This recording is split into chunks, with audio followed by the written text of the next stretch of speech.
E aí, povo, vocês tá bom? Vocês estão entregando feature em produção sem teste unitário, né? Haha, eu tô ligado. Bom, vamos comigo, vamos discutir o que que é, para que que serve, como é que a gente utiliza, se tem algum padrão que a gente pode utilizar para desenvolver esses testes unitários. Vamos fazer isso tudo colocando a mão na massa em Java, utilizando JUnit e alguns outros frameworks que podem acelerar o nosso desenvolvimento desses testes, tá bom? Então, bem-vindos ao The Digital Bricklayer, meu nome é Vitor Hugo. Mas afinal de contas, o que é teste unitário? Nada mais é do que a gente pegar o menor pedaço de código que a gente escreveu, seja esse código uma feature ou uma correção de bug, uma nova implementação ou uma correção de bug, e basicamente a gente aplicar testes em cima deles. Quando a gente pega o requisito para fazer, ele tem lá as suas funcionalidades e como ele deve funcionar. Então, por exemplo, estamos salvando tem que salvar um cadastro de usuário no banco de dados. Então a gente tem que garantir que o banco de dados seja invocado nessa chamada e executado. Tá? Outra coisa, algumas validações de regras de negócio precisam ser executadas. O campo string, o campo é CPF, não pode estar vazio, tem que ser um CPF no formato válido que a gente entenda. Tá? Então basicamente é isso que a gente vai testar. São cenários de casos de uso que a gente conhece, tá?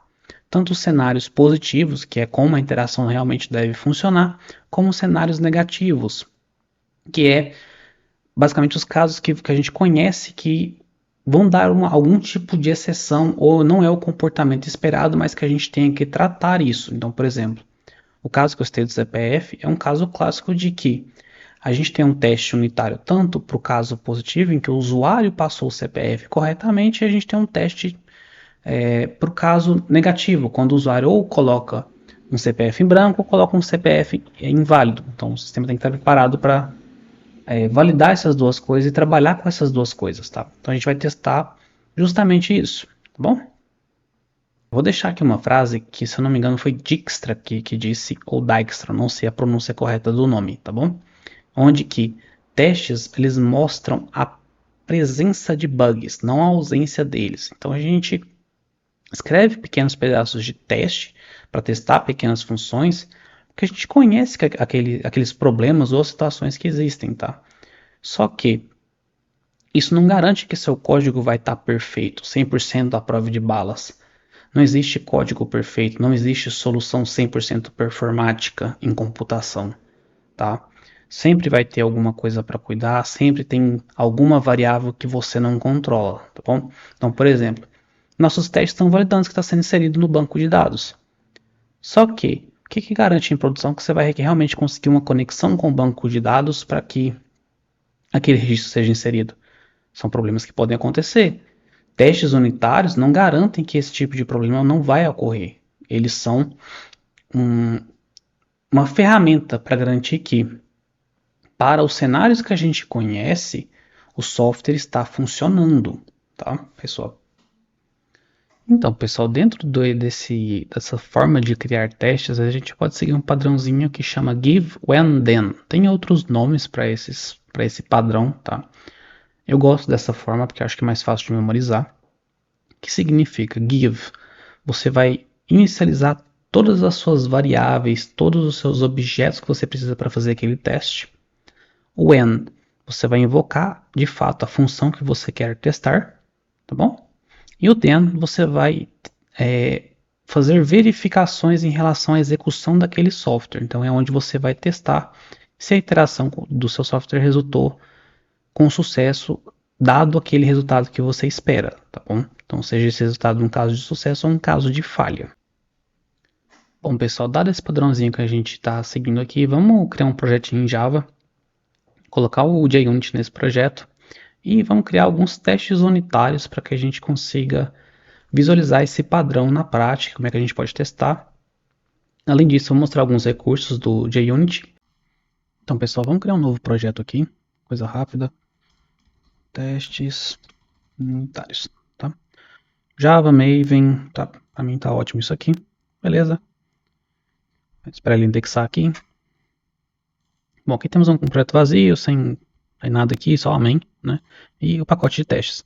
A primeira coisa que a gente vai fazer aqui é basicamente copiar e colar as dependências que a gente vai utilizar. Então eu estou pegando aqui as dependências do JUnit, tá bom? Vou colocar aqui na parte de dependências do projeto. A hora que você quiser funcionar, a gente agradece. O autocomplete.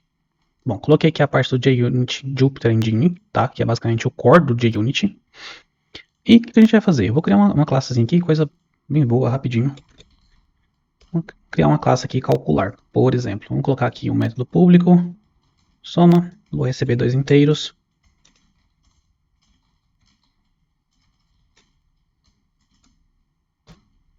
Esqueci de colocar o retorno do método. Beleza. Vou fazer aqui outro método que eu quero fazer potência por 2. Então, vamos colocar aqui pot potência quadrada. Vou receber só um número agora. Vou a ponto, deixa eu fazer isso aqui rapidinho, 2.0.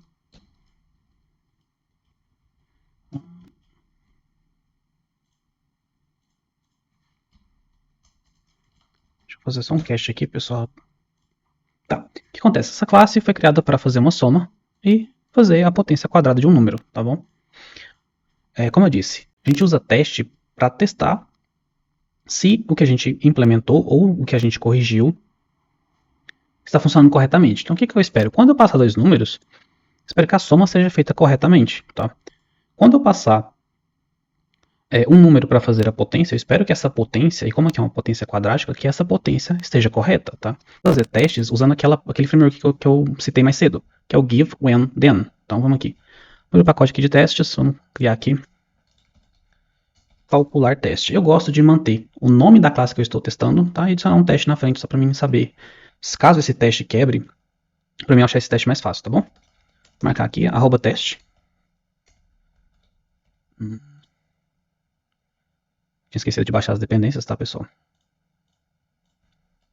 O Maven já rodou, já está funcionando. Bom, vamos testar essa classe aqui agora. Vamos criar o método aqui, void deve somar corretamente.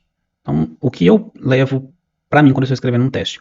Eu costumo escrever um teste positivo e um teste negativo, tá? Ou seja, um teste para que aquele cenário de caso esperado que o software está funcionando corretamente, executando aquele pedaço de código que foi desenvolvido, está funcionando corretamente, e um teste que garanta que quando eu estiver rodando esse código, eu estou pelo menos tratando uma exceção, tá bom? Não vou receber nenhum tipo de parâmetro aqui. E agora vem a parte do give. O que eu preciso inicializar aqui para rodar esse teste? Eu preciso inicializar essa classe em específico, tá? Que é a classe que está fazendo os cálculos. Então vou inicializá-la.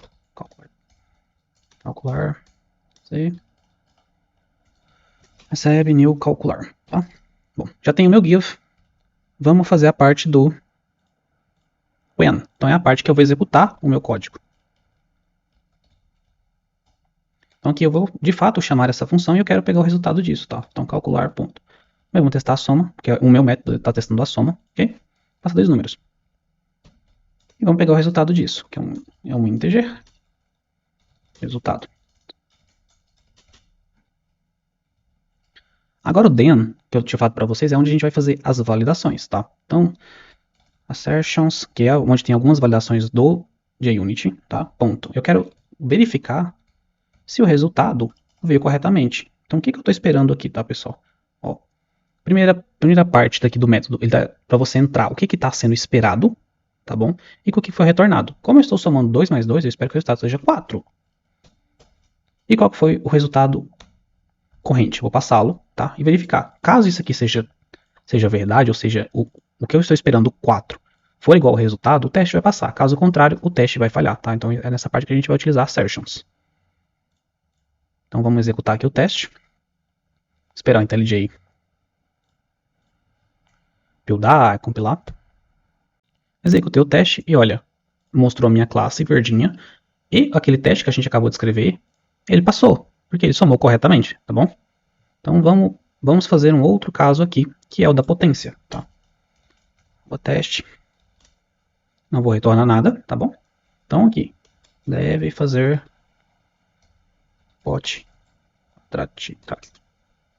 É basicamente, devemos fazer a potência quadrática. Então vamos ver se isso aqui está funcionando, tá? Novamente.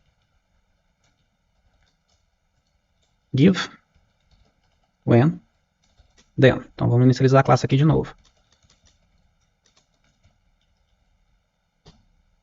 Vamos invocar a classe e eu quero o resultado. Aqui eu vou passar 2, tá? Novamente, give, estamos inicializando o que a gente precisa para executar o teste, seja isso uma classe ou um objeto que esse método recebe, tá? When, a gente está invocando essa classe que executa a ação para que a gente consiga capturar o resultado disso, tá? E then é o resultado esperado. Então vamos aqui de novo, ó, assertions, ponto. Assertion equals, tá? De novo, o que eu espero versus o que me retornou, tá? Se eu estou fazendo a potência quadrática de 2, eu espero que o resultado seja 4, tá? E qual que vai ser? E a gente passa o resultado, tá bom? Vou mandar executar aqui a classe, porque vai executar os dois testes ao mesmo tempo, tá bom? Bom, os dois testes passaram, os dois testes estão verdinhos, tá? Então significa que, para esses dois casos de uso, a gente não tem bug. Então lembra daquela citação que eu falei lá no começo, que testes eles mostram a presença de bugs, não a ausência? Então foi justamente o que está sendo demonstrado aqui. Esses dois testes, eles nos mostram que o sistema está comportando de forma correta para esses cenários que a gente está passando, tá bom? Isso significa que em produção esse código ele pode não dar problema? Ele nunca vai dar problema? Não, tá? Como eu disse antes, existem outros problemas e outras situações que a gente não tem controle em produção. Essa aplicação, por exemplo, pode faltar memória para ela. A gente não controla isso, tá? Não tem como controlar que a gente está com um leak de memória, por exemplo, tá? A gente só vai descobrir que está em produção na hora de começar a aplicação a cair, ok?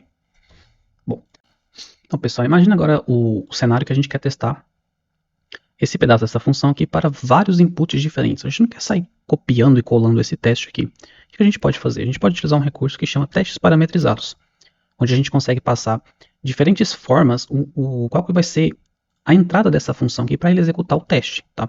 Então o que a gente vai fazer? A gente vai pegar aqui, copiar a dependência. Vou jogar aqui. Esperar o IntelliJ ter a bondade de importar o arquivo, né?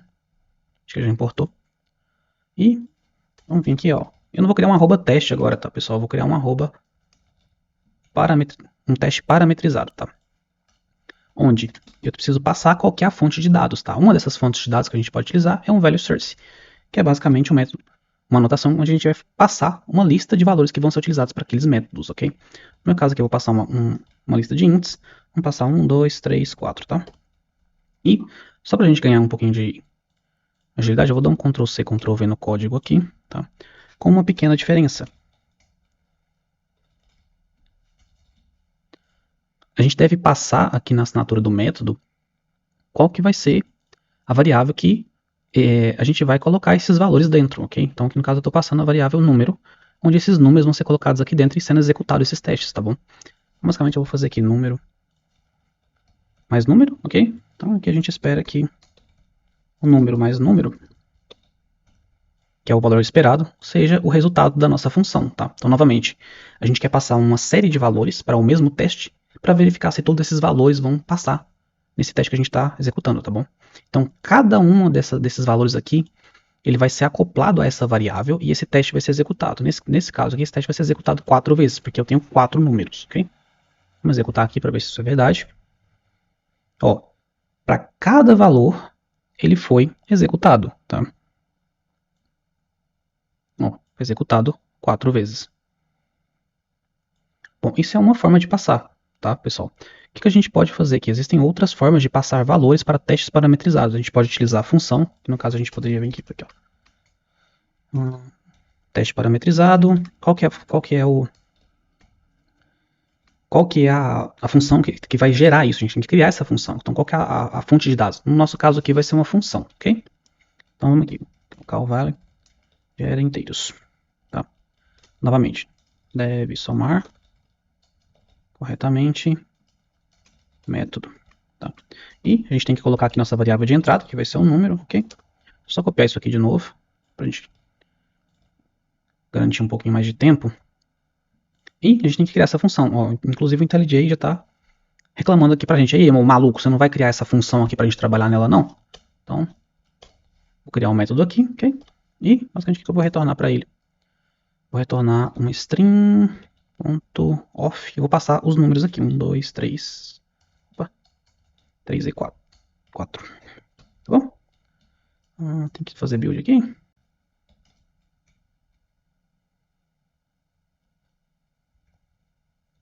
Deixa eu ver se é isso mesmo. Se é um argumento para cada entrada que a gente tem que gerar. É isso mesmo. Para cada entrada que a gente tem que gerar um argumento aqui, tá, pessoal? Bom, existe outra forma de passar. Existem várias formas de passar testes aqui. Depois vocês dão uma olhada. Deixa eu só dar um mostrar aqui para vocês. Tem CSV source que ele vai fazer split por vírgula nos campos que você passar. Então, por exemplo, CSV source. Deixa eu passar aqui. Deixa eu passar aqui um value qualquer. E A vezes vírgula B, tá? E que a gente consegue passar para ele o delimitador que ele vai fazer split. Então, no nosso caso é vírgula, tá?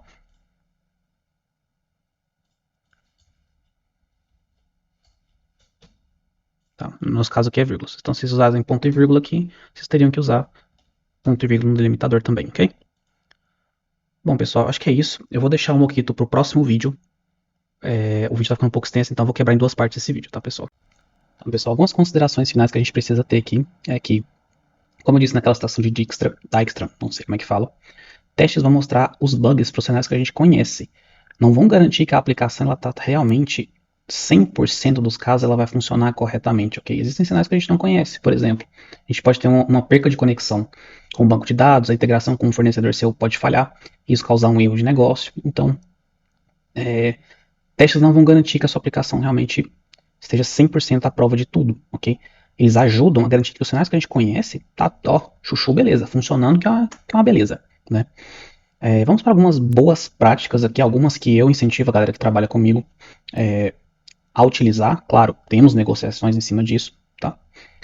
Basicamente, o que a gente incentiva aqui, que eu costumo incentivar também para a galera, é que para cada funcionalidade nova no sistema, a gente tenha testes unitários, testando essas partes novas que estão sendo inseridas no sistema, tá?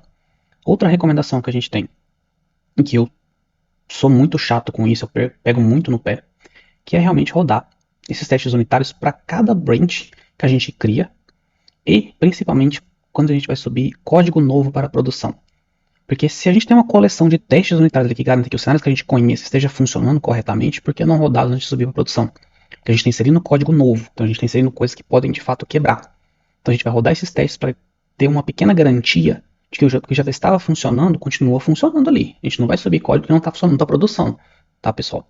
O impacto de negócio de código não funcionando é muito grande. Tá? Outra coisa, quando a gente pega lá os famosos rabo de foguete de produção, ou seja, a gente pega um problemão em produção, como boa prática, a gente pegar esse problema, resolvê-lo, ok? E criar um teste unitário para que a gente garanta que esse problema não se repita mais em produção, se esse problema for algo relacionado a negócio, tá? Como eu falei antes, tem problemas que a gente vai tentar minimizar o impacto, só que ainda pode acontecer, por exemplo, problemas com conexão de banco de dados, conexão com algum serviço externo, tá bom? Acho que no mais era isso, pessoal. Eu queria dar uma breve introdução a testes unitários. Vou trazer um segundo vídeo falando sobre Mockito e algumas outras ferramentas, tá? E acho que é isso. Bom, meu nome é Vitor Hugo e bem-vindos ao The Digital Bricklayer.